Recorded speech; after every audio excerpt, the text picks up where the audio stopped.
Goeiedag. Ek nooi jou uit om die volgende teks saam met my te lees en te oordink. Daar staan ook geskrywe: Hy deel uit en gee aan die armes. Hy bly altyd vrygewig. God wat saad verskaf om te saai en brood om te eet, sal ook aan julle saad gee en dit laat groei en julle vrygewigheid 'n ryk oes laat oplewer. Hy maak julle altyd in alles ryk genoeg om by elke geleentheid vrygewig te kan wees. Deur ons bemiddeling het julle vrygewigheid tot gevolg dat God gedank word. Want die bediening van hierdie hulp betoon, voorsien nie alleen in die behoeftiges van gelowiges in Judea nie, maar bring ook oorvloedige dankbaarheid teenoor God mee. 2 Korintiërs 9 vers 9 tot 12. Dink aan die mense wat jou geloofspad beïnvloed het. Iemand het vir jou 'n Bybel gekoop. Iemand het dalk elders op jou pad 'n kamp geborg. Dalk was daar iemand wat vir jou gebid het en jy weet dit nie eers nie. Daar was iemand wat vir jou tyd gemaak het om vir jou te luister en om jou hart te hoor. Die waarheid is, elke tree van geloof is gewoonlik moontlik gemaak deur iemand anders se vrygewigheid. Vrygewigheid is hoe ons deelneem aan wat God besig is om in die wêreld te doen. Wanneer jy gee, of dit nou geld, tyd of liefde is, raak jy deel van God se missie en werk in die wêreld.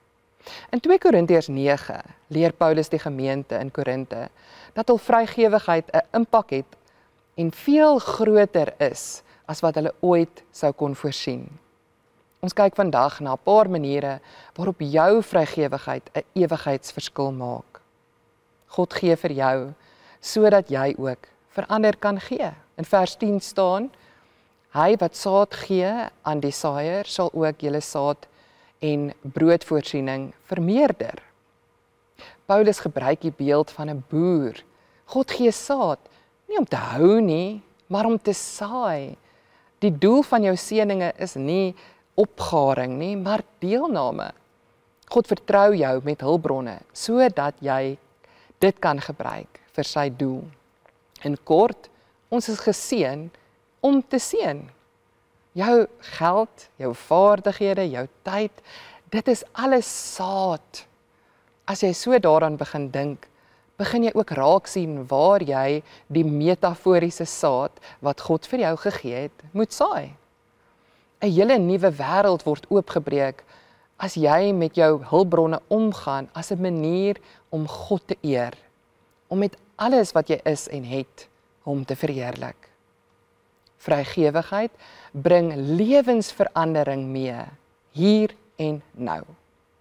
Paulus is baie prakties in hierdie gedeelte. In vers 12 sê hy, want die bediening van hierdie hulpbetoon voorsien nie alleen in die behoeftiges of die behoeftes van die gelowiges in Judea nie, maar bring ook oorvloedige dankbaarheid teenoor die Here mee. Wanneer jy gee, verander dit lewens. Dit is nie net simbolies nie, dit is kos op iemand se tafel.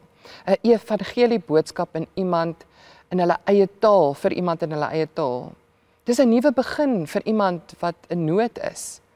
Jou vrygewigheid bou brûe, bring genesing, dra hoop. Dit is gewone mense soos ek en jy wie se bydraes 'n jeugkamp moontlik maak of 'n gesin se skuld kan help aflos.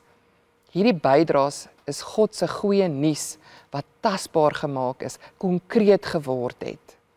Elke keer wat jy gee, verander jy 'n storie, soms vir altyd. Jou vrygewigheid verheerlik God. In vers 13 lees ons: deur hierdie duidelike bewys van julle bereidheid om te dien, sal daar baie wees wat aan God eer toebring. Vrygewigheid lei tot aanbidding. Nie net in jou eie hart nie, maar in die harte van ander. Mense begin God loof omdat jy getrou was. Paulus beskryf 'n tipe kettingreaksie. Jy gee, ander ontvang, hulle dank God en God word vereer. Dink daaraan. Jou vrygewigheid kan die rede wees hoekom iemand God begin vertrou. Dis kragtig. Vrygewigheid is 'n getuienis. Dis 'n manier waarop die wêreld sien dat God werklik is en dat hy sy mense gebruik om sy liefde sigbaar te maak. Vrygewigheid verander die wêreld, maar ook jou eie hart. Wanneer jy gee, doen jy nie net goed nie, dit verander hoe jy deur die wêreld beweeg en na dinge kyk. Dit werp vrug af in jou eie lewe. Jou eie vreugde word vermeerder. Jou eie geloof word dieper. So die uitnodiging vandag is eenvoudig. Saai met oorgawe, gee met vreugde. Leef as iemand wat weet, wat jy gee verdwyn nie, dit plant die saad van hoop in iemand se lewe en bring vrug wat ewig hou. Kom ons bid saam. Here, help ons om te sien dat dit wat in ons hand is, koninkryk saad is en dat wanneer ons dit saai, dat die vrug ewigheidswaarde het. Here, maak ons vrygewig met dit wat in ons hande is. Amen.